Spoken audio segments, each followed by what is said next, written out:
उस आदमी को पता चल गया। उस आदमी ने उसे अपना मोबाइल फोन नीचे रखने को कहा, वरना मुझे बदतमीजी के लिए दोष मत देना। नर्स को अपना मोबाइल फोन मेज पर रखना पड़ा, लेकिन उसे नीचे रखने से पहले उसने पुलिस को फोन किया। फिर उसने उस आदमी को रोकने का नाटक किया। उसने पुलिस को यहाँ की स्थिति के बारे में बताया। कमांड सेंटर को फोन मिलने के बाद उसने तुरंत पुलिस को सूचित किया ताकि उसे बचाया जा सके।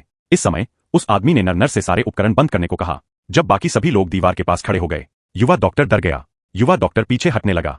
युवा डॉक्टर जोर से चिल्लाया। उसने सभी को वहीं रुकने का आदेश दिया जहां वे थे। फिर उसने युवा डॉक्टर से कहा कि वह ऑपरेशन नहीं रोकेगा। उसके इस फैसले से सभी हैरान थे। हालांकि युवा डॉक्टर डरा हुआ था, उसे युवा डॉक्टर पर बहुत भरोसा था, इसलिए युवा डॉक्टर कांप उठा और बोला। युवा डॉक्टर ने गुस्से से कहा, क्या तुम्हें लगता है कि मैं उसे मारने की हिम्मत नहीं कर सकता? युवा डॉक्टर ने कोई जवाब नहीं दिया। उसने बस दूसरों को ऑपरेशन जारी रखने का आदेश दिया। उसने देखा कि युवा डॉक्टर ने खुद को अपमानित किया। युवा डॉक्टर ने गुस्से से कहा, क्या तुम जानते हो कि तुम किसे बचा रहे हो? यह कांग कांगबोक है। उसने कहा था कि वह एक हफ्ते में ज्यादा पैसा कमा लेगा। उसने कहा था कि वह एक हफ्ते में ज्यादा पैसा कमा लेगा। मेरी पत्नी उस घर में थी जहां मेरी बेटी थी। उस समय मेरी पत्नी दूसरे बच्चे के साथ गर्भवती थी। मेरी बेटी सिर्फ 10 साल की थी।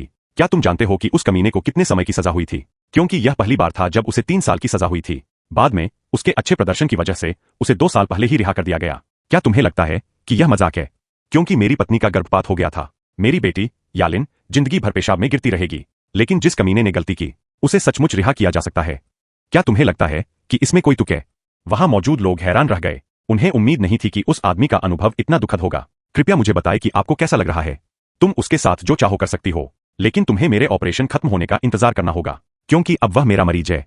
फिर मास्टर जिन ने सभी को ऑपरेशन शुरू करने का आदेश दिया। उस आदमी की तलवार टूटने वाली है। उसने उसे काटने के लिए अपनी दरांती घुमाई, लेकिन वह उस मासूम को चोट नहीं पहुंचाना चाहता था। आखिरकार वह मास्टर जिन को आधा घंटा देने को राजी हो गया। जल्द ही मास्टर जिन ने मरीज के शरीर में लगी ब्लेड निकाल ली, लेकिन टाका बिना किसी कारण के रुक गया। फिर ऑपरेशन जारी रहा। इसी दौरान नर्स का फोन अचानक बज उठा। अंदर से एक आदमी की बेटी की आवाज आई, पापा क्या आप वहां हैं? पापा बाहर आइए, मैं अब अपनी माँ के साथ हूँ। मैं अब अपनी माँ के साथ हूँ। अपनी बेटी की आवाज सुनकर वह आदमी रोए बिना नहीं रह सका। इसी दौरान मरीज की सर्जरी भी पूरी हो गई। मास्टर जिन ने उस आदमी को बताया, मरीज की रीढ़ की हड्डी की नस क्षतिग्रस्त हो गई थी। जब वह जागा तो उसे लकवा मार जाना तय था।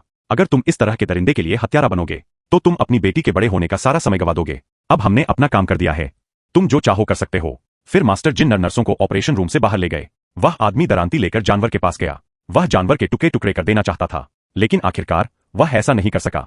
ऑपरेशन रूम के बाहर मास्टर जिन ने छोटी बच्ची को दया से देखा। फिर उन्होंने बच्ची की मां से कहा, बच्ची को कल अस्पताल ले आओ, मैं उसे ठीक करने की पूरी कोशिश करूंगा। बच्ची बहुत बीमार है, मेरी चिंता मत करो। रात में मास्टर जिन जानवर के बिस्तर के सामने खड़े थे। आदमी ने कहा, यह एक छोटा सा शकरकंद हो सकता है,